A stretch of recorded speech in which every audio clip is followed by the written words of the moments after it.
வணக்கம் மக்களே. வாழை சாகுபடியில இப்ப மிகப்பெரிய பிரச்சனை அப்படிங்கிறது பிரைஸ் அப்படிங்கிறது தான்.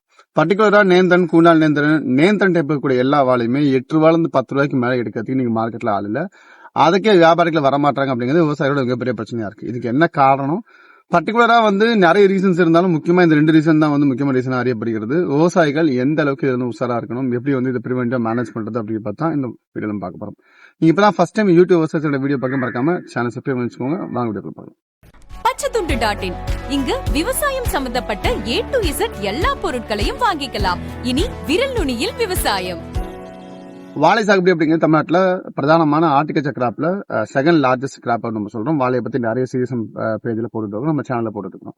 ஸோ வாழையில பர்டிகுலரா கமர்ஷியல் வெரைட்டிஸை பொறுத்த வரைக்கும் இந்த நேந்தன், குண்டால் நேந்தன் அப்படிங்கிற 25 ரூபா, 30 ரூபா, மாடரேட் ரேட்டா 40 ரூபா, 50 ரூபா வரைக்கும் போன நேந்தன், குண்டால் நேந்தன் தற்போதைய இந்த ஈரான், ஈராக், இந்த மேற்கத்திய நாடுகள் ஏற்படக்கூடிய, கிழக்கு மாகாணங்கள் ஏற்படக்கூடிய, இந்த வளைகுடா நாடுகள் ஏற்படக்கூடிய இந்த போரின் காரணமாக மிகப்பெரிய சரிவை சந்திச்சிருக்குது.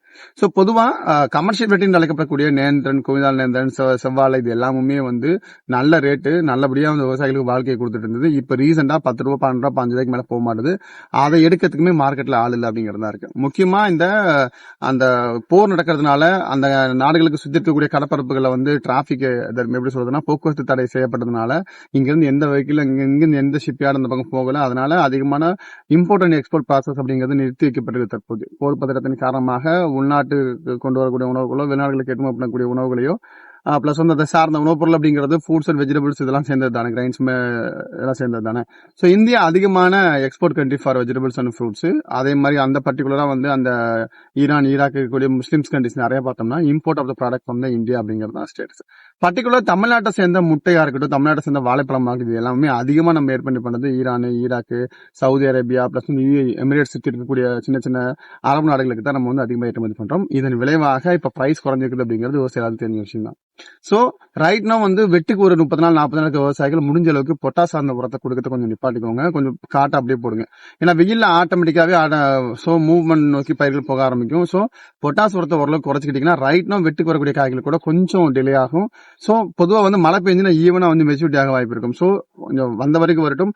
ரைட் நோ கையில பயிர் வச்சிருக்கோம், 30 நாள் 40 நாளுக்கு அப்புறம் நிலைமை சீராகும் அப்படின்னு எதிர்பார்க்கிறோம். நம்ம அந்த 30-40 நாள் வரைக்கும் வெட்டுக்கு கையில பயிர் வச்சிருக்கவங்க கொஞ்சம் பொட்டாஸ் அந்த உரங்கள் கொடுக்கறத கொஞ்சம் லைட்டா நிப்பாடுங்க. தண்ணி கட்டுங்க, மீடியமா மாடரேட்டா சீவிட் கொடுங்க. அப்பப்ப ஸ்ட்ரெஸ் ஆகும்போது கல்பாசி உரங்கள் மட்டும் கொடுங்க. அதிகப்படியான ஃபெர்டிலைசர்ஸ் கொடுக்காதீங்க. பர்டிகுலர் பொட்டாஸ் சார்ந்த உரங்கள் 1345, 0050, பிளஸ் 05034 இந்த மாதிரி பொட்டாஸ் சார்ந்த உரங்கள், சிஎன் சார்ந்த உரங்கள் அப்படியே நிப்பாட்டுங்க. ஓரளவுக்கு என்ன மெச்சூரிட்டி இருக்கோ அந்த மெச்சூரிட்டி இருக்கட்டும். அறுவடைக்கு ஒரு 10 நாள் 5 நாட்கள கூட காய தேடிக்கிறது நம்ம கிட்ட நிறைய சுவிட்சமெல்லாம் இருக்கு. சோ நீங்க நேந்தன், கூண்டால் நேந்தன் பாந்து உரங்கள் பண்ணீங்க அப்படின்னா கொஞ்ச நாளைக்கு இது 30 நாள் டு 40 நாளுக்குள்ள இந்த ஸ்டாக்னேஷன் இருக்கும், இந்த தேக்கம் இருக்கும். கண்டிப்பா ஒரு ஏப்ரலுக்கு செகண்ட் வீக், தேர்ட் வீக் எல்லாம் பண்ணா ஆட்டோமேட்டிக்கா இந்த நிலைமை சீராக வாய்ப்பு இருக்கு. உலக நாடுகள் தலையிட்டு கண்டிப்பா. ஏன்னா ஆல்ரெடி இந்த பிரச்சனால நிறைய நாடுகளுக்கு பெட்ரோல், டீசல் கிடைக்கல, பெட்ரோல் ப்ராடக்ட் கிடைக்கல, உரங்கள் விளையிற வாய்ப்பு இருக்கு. இது உலக நாடுகளுக்கு மிகப்பெரிய பிரச்சனை அப்படிங்கிறத மற்ற நாடுகள் இந்த வேடிக்கை பார்த்துட்டு இருக்காது. சூன் கண்டிப்பா ஒரு 30-40 நாள் இந்த நிலைமை சீராகும். மறுபடியும் இந்த தேக்கம் தெளிஞ்சு நல்லபடியா விலை நோக்கி போக வாய்ப்பு இருக்குது. சோ அது வரைக்கும் உங்க பயிர்கள் வெட்டுக்கு வர மாதிரி இருந்துச்சுன்னா, ஒரு 30 நாள் 20 நாள் வெட்டுக்கு வர மாதிரி இருந்துச்சுன்னா கம்பல்சரி நான் சொன்ன உரங்களை மட்டும் கட் பண்ணி வைங்க. இது மூலமா ஓரளவுக்கு பிரைஸ் அடிபடாம போறது மேனேஜ் பண்ண முடியும். ரைட்டும் வெட்டிட்டு இருக்க விவசாயிகள் வேற வழியே இல்ல, பழுக்காம இருக்கிறதுக்கு என்ன வழியோ நம்ம பார்க்கலாம். அதிகமான ரைப்னர்ஸ், ஜிப்பர்லிக் ஆசிட் இதெல்லாம் மேல ஸ்ப்ரே கொடுக்காம, காய்க்கு மருந்து மேல ஸ்ப்ரே கொடுக்காம வச்சிருந்தீங்கன்னா ஓரளவுக்கு ஒரு 5-20 நாள் வரைக்கும் காட்டுல வச்சிருக்க முடியும். இது வேற வழி இல்லாத ஒரு சூழ்நிலை நம்ம மேனேஜ் பண்ணக்கூடியது.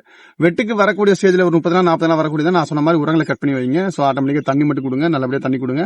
சோ பயிர் ஓரளவுக்கு ரொம்ப கிரீஸா இருக்கும். 30-40 நாளுக்கு அப்புறம் இந்த தேக்கம் தெரிஞ்சதுக்கு அப்புறம் விலையேற்றத்துல நம்ம வித்துக்கு வாய்ப்பு இருக்கு. சோ இத நிறைய பர்டிகுலரா வாழை விவசாயம் பண்ணக்கூடிய விவசாயிகளுக்கு ஷேர் பண்ணுங்க. இது கண்டிப்பா 4 பேருக்கு யூஸ்ஃபுல்லா இருக்கும்.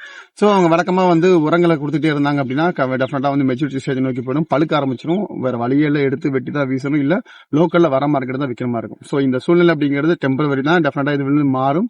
சோ விவசாயிகள் நீங்க கொஞ்சம் அவரா இருங்க அப்படிங்கறத இது சொல்லி ஆசைப்படுறேன். இந்த மாதிரி நிறைய விவசாயத்துல இருக்கக்கூடிய பிரச்சனைகளை சம்பந்தப்பட்ட வீடியோக்கள் தேவைப்படுதுன்னா கீழே கமெண்ட் பாக்ஸ்ல கமெண்ட் பண்ணுங்க. எங்க டீம் உங்களுக்கு வீடியோ போட காத்திருக்கோம்.